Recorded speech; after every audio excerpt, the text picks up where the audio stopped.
Hello বন্ধুগণ, আপনারা কেমন আছেন সবাই? এই তো আমি আজকে আপনাদের জন্য নিয়ে চলে আসলাম মাছের ডিম ভুনা। এই দেখেন, আমি প্রথমে তেল দিয়ে দিলাম, তারপর তেলটা গরম হওয়ার পর একটু পেঁয়াজ দিয়ে দিলাম, পেঁয়াজের সাথে দিয়ে দিলাম একটু রসুন বাটা।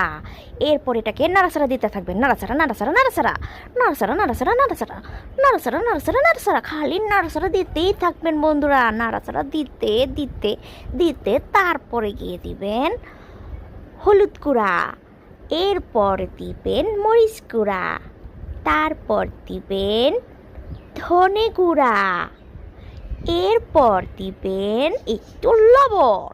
লবণটা দিয়ে তারপরে এটাকে আস্তে আস্তে নাড়াচাড়া করতে থাকবেন, নাড়াচাড়া নাড়াচাড়া নাড়াচাড়া নাড়াচাড়া নাড়াচাড়া নাড়াচাড়া।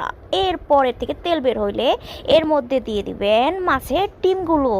মাছের ডিমগুলো দিয়ে তারপরে এটাকে নাড়াচাড়া করতে করতে করতে করতে করতে করতে করতে এটাকে বানিয়ে ফেলবেন মাছের ডিম ভুনা।